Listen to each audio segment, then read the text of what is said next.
അത്ഭുതങ്ങളൊന്നും സംഭവിച്ചില്ല. ദക്ഷിണാഫ്രിക്കക്കെതിരെ കൂടി ഇന്ത്യ സ്വന്തം മണ്ണിൽ ഒരു ടെസ്റ്റ് പരമ്പര വൈറ്റ് വാഷ് ചെയ്യപ്പെട്ടിരിക്കുകയാണ്. രണ്ടാം ഇന്നിംഗ്സിൽ ഡിക്ലെയർ ചെയ്ത ദക്ഷിണാഫ്രിക്ക മുന്നോട്ട് വെച്ച 549 റൺസിന്റെ വിജയലക്ഷ്യം പിന്തുടർന്ന ഇന്ത്യ 140 റൺസിൽ ആൾ ഔട്ടായി. 408 റൺസിന്റെ കൂറ്റൻ ജയമാണ് ദക്ഷിണാഫ്രിക്ക നേടിയത്. റൺസ് അടിസ്ഥാനത്തിൽ ഇന്ത്യയുടെ ഏറ്റവും വലിയ തോൽവിയും ഇതാണ്. രണ്ടാം മത്സരത്തിലെ ഈ ജയത്തോടെ ദക്ഷിണാഫ്രിക്ക 25 വർഷത്തിന് ശേഷം ഇന്ത്യൻ മണ്ണിൽ ഒരു പരമ്പര നേടി. 2000-ൽ ഹാൻസി ക്രോണിയുടെ നേതൃത്വത്തിലായിരുന്നു അവസാന പരമ്പര നേട്ടം. അതേസമയം ബാറ്റിംഗിലും ബൗളിംഗിലും ഫീൽഡിംഗിലും സമ്പൂർണ്ണ ആധിപത്യമാണ് ഇന്ത്യക്കെതിരെ ഈ പരമ്പരയിൽ ദക്ഷിണാഫ്രിക്ക നടത്തിയത്. ബാറ്റിംഗിൽ 2 മത്സരങ്ങളിൽ നിന്നായി 100 കടന്ന ഇന്ത്യൻ താരങ്ങൾ ഓൾറൗണ്ടർമാരായ രവീന്ദ്ര ജഡേജയും വാഷിംഗ്ടൺ സുന്ദറും മാത്രമാണ്. അതേസമയം 7 ദക്ഷിണാഫ്രിക്കൻ താരങ്ങൾ ഈ സ്കോർ മറികടന്നിട്ടുണ്ട്. ബൗളിംഗിൽ പ്രോട്ടീസ് സ്പിന്നർ സൈമൺ ഹാർമർ 17 വിക്കറ്റുമായി പരമ്പരയിൽ തിളങ്ങിയപ്പോൾ 10 വിക്കറ്റ് നേടിയ ജഡേജ ലിസ്റ്റിൽ 3ാമതുള്ളത് മാത്രമാണ് ആശ്വാസം. 12 വിക്കറ്റുകളുമായി പേസർ മാർക്കോ യാൻസൺ ലിസ്റ്റിൽ 2ാമത് നിൽക്കുമ്പോൾ ബുംറയും സിറാജും നേടിയത് 8ഉം 6ഉം വിക്കറ്റുകളൊക്കെയാണ്. Harmer എറിഞ്ഞത് 8.94 ശരാശരിയിലാണെങ്കിൽ Indian താരങ്ങളുടേതെല്ലാം 30-നടുത്താണ്. ദക്ഷിണാഫ്രിക്കയുടെ ഫീൽഡിംഗിലെ മികവും എടുത്തു പറയേണ്ടതാണ്.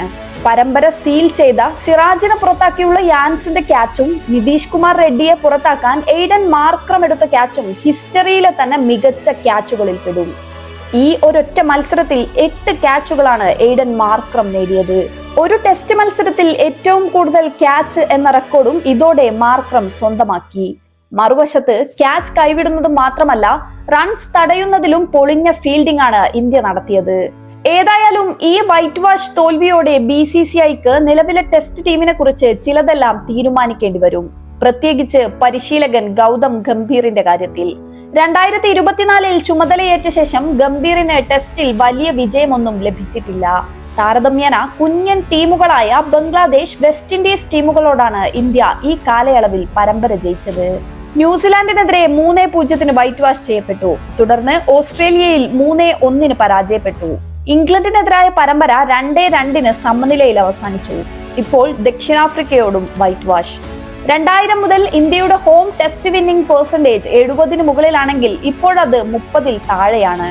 ചാമ്പ്യൻസ് ട്രോഫി, ഏഷ്യ കപ്പ് കിരീടം എന്നിവയുടെ പകിട്ട് പറഞ്ഞു ഒളിച്ചാലും ടെസ്റ്റിലെ ഈ സത്യങ്ങൾ തുറന്നു തന്നെ കിടക്കും.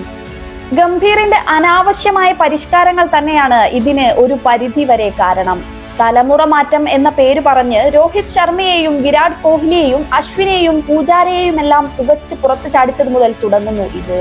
പേഴ്സണൽ ഈഗോയുടെ പുറത്ത് ചില കളിക്കാരെ ടീമിൽ തിരുകി കയറ്റുകയും ചിലരെ ടീമിൽ എടുക്കാതിരിക്കുകയും ചെയ്യുക വഴി സെറ്റിൽഡായ ഒരു ടീമിനെ തകർക്കുകയായിരുന്നു ഗംഭീർ. കളിക്കാരെ മാറ്റി മാറ്റി പരീക്ഷിച്ച് അവരുടെ മനസ്സിൽ ഇൻസെക്യൂരിറ്റി ഉണ്ടാക്കുന്നു. ബൗളിംഗിൽ ഷമി പോലെയുള്ള, ബാറ്റിംഗിൽ കരുൺ നായർ പോലെയുള്ള ടെസ്റ്റ് ഫ്രണ്ട്ലി താരങ്ങൾ ഉണ്ടായിട്ടും പല കാരണങ്ങൾ പറഞ്ഞ് മാറ്റി നിർത്തുന്നു.